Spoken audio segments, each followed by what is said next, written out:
Hi friends, പുതിയൊരു വീഡിയോയിലേക്ക് എല്ലാവർക്കും സ്വാഗതം. നമ്മുടെ മൈസൂർ യാത്രയുടെ സെക്കൻഡ് പാർട്ടാണ് കേട്ടോ ഇത്. രാവിലെ ഏകദേശം 11:30 കൂടെ നമ്മൾ ഗുണ്ടൽപേട്ട് എത്തിയിട്ടുണ്ടായിരുന്നു. കർണാടകയിലെ ചാമരാജനഗർ ജില്ലയിലുള്ള ഗുണ്ടൽപേട്ട് കേരള തമിഴ്നാട് അതിർത്തിയോട് ചേർന്ന് കിടക്കുന്ന ഒരു കാർഷിക പട്ടണമാണ്. വനത്തോട് ചേർന്ന് കിടക്കുന്ന ഇവിടെ ജനങ്ങൾ പ്രധാനമായിട്ട് കൃഷി ആശ്രയിച്ചിട്ടാണ് ജീവിക്കുന്നത്.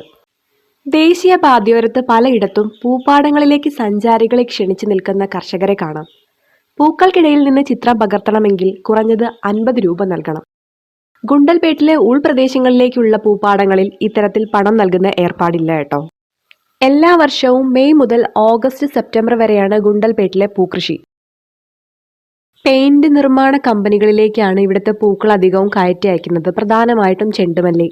വിത്തും വളവും എല്ലാം കമ്പനികൾ തന്നെയാണ് കർഷകർക്ക് വിതരണം ചെയ്യുന്നത്. ഓണക്കാലത്ത് കേരളത്തിൽ പൂക്കളം ഒരുക്കാനും ഗുണ്ടൽപേട്ടിലെ പൂക്കൾ എത്താറുണ്ട്. മലയാളി കർഷകരും ഇവിടെ പൂക്കൃഷി നടത്തുന്നുണ്ട്. 3 മാസം കൊണ്ട് കൃഷി പൂർത്തിയാക്കാം എന്നതാണ് പൂക്കൃഷിയുടെ മേന്മ. സൂര്യകാന്തിയും 3 മാസം കൊണ്ടാണ് പാകമാകുന്നത്. പൂവിന്റെ അരി ഉണക്കി ശേഖരിച്ചാണ് സൂര്യകാന്തി എണ്ണ ഉൽപ്പാദിപ്പിക്കുന്ന കമ്പനികളിലേക്ക് കയറ്റി അയക്കുന്നത്. ഗുണ്ടൽപേട്ടിലെ പൂപ്പാടങ്ങൾ സഞ്ചാരികൾക്ക് ഏറ്റവും വലിയ കാഴ്ചയൊരുക്കുന്നു. റോഡിനരികിലെ പലതരം കൃഷികൾ കണ്ട് ഞങ്ങൾ യാത്ര തുടർന്നു.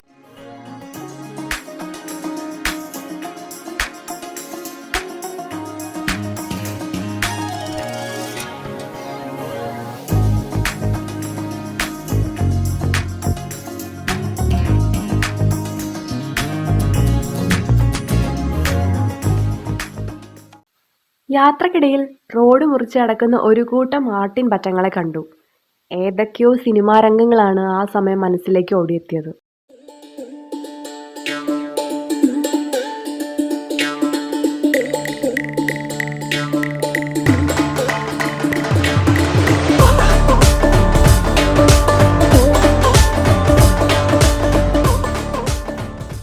കൊട്ടാരങ്ങളുടെ നഗരം എന്നറിയപ്പെടുന്ന മൈസൂരിലേക്ക് നമ്മുടെ യാത്ര അടുത്തുകൊണ്ടിരിക്കുന്നു. ഏകദേശം 1 മണിയോടുകൂടി ഞങ്ങൾ മൈസൂർ കൊട്ടാരത്തിലെത്തി. മൈസൂർ ഭരിച്ചിരുന്ന വാഡിയാർ രാജവംശത്തിന്റെ ഔദ്യോഗിക വസതിയായിരുന്നു ഈ കൊട്ടാരം.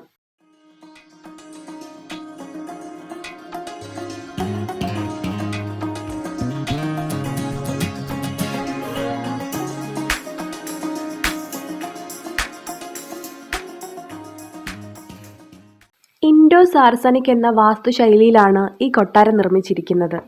ഹെൻറി ഇർവിൻ എന്ന ബ്രിട്ടീഷുകാരനാണ് ഈ കൊട്ടാര സമുച്ചയത്തിന്റെ വാസ്തുശില്പി. കൊട്ടാരത്തിന്റെ ചിത്രപണികൾ രവിവർമ്മയാണ് ചെയ്തിരിക്കുന്നത്.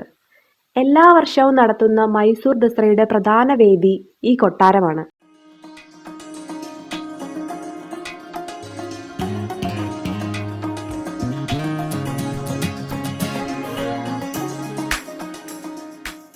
ഇവിടത്തെ കുക്കായിരുന്ന കാകസുര മാടപ്പയാണ് മൈസൂർ പാക്ക് എന്ന പ്രസിദ്ധമായിട്ടുള്ള പലഹാരം ആവിഷ്കരിച്ചത്.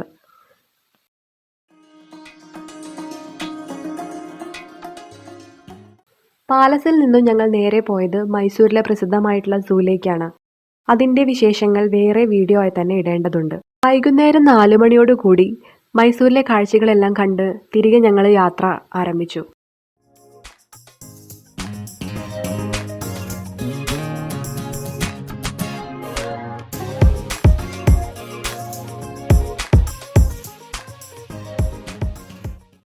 കാടിനുള്ളിലേക്ക് എത്തിയപ്പോഴേക്കും ഏകദേശം സൂര്യാസ്തമയ സമയമൊക്കെ ആയിട്ടുണ്ടായിരുന്നു. അതിമനോഹരമായിരുന്നു ഈ ഒരു ജേർണി.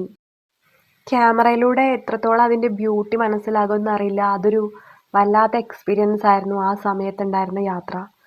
വഴിയിലധികം മൃഗങ്ങളൊന്നും കണ്ടിട്ടുണ്ടായിരുന്നില്ല. മയില്, അതുപോലെ കാട്ടുകോഴി, പിന്നെ കുറച്ച് മാനുകൾ, അവിടെ ഇവിടെയൊക്കെ ആയിട്ട് കുറച്ച് കുരങ്ങന്മാരൊക്കെയാണ് കണ്ടിട്ടുണ്ടായിരുന്നത്.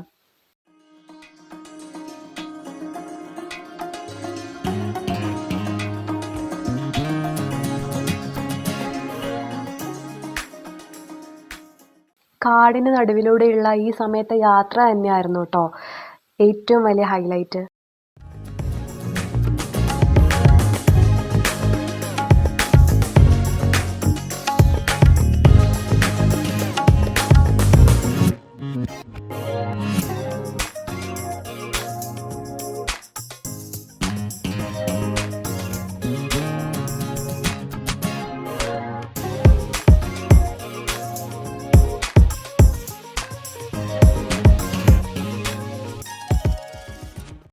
മുത്തങ്ങ എത്തിയപ്പോഴേക്കും ഏകദേശം നന്നായിട്ട് ഇരുട്ടിയിട്ടുണ്ടായിരുന്നു.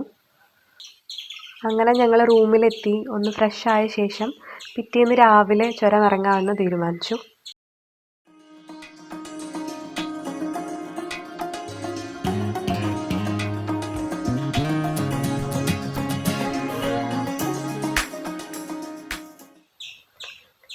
ഒരു രാത്രി കൂടെ കൽപ്പറ്റയിൽ സ്റ്റേ ചെയ്ത ശേഷം രാവിലെ ഞങ്ങൾ ചുരം ഇറങ്ങി.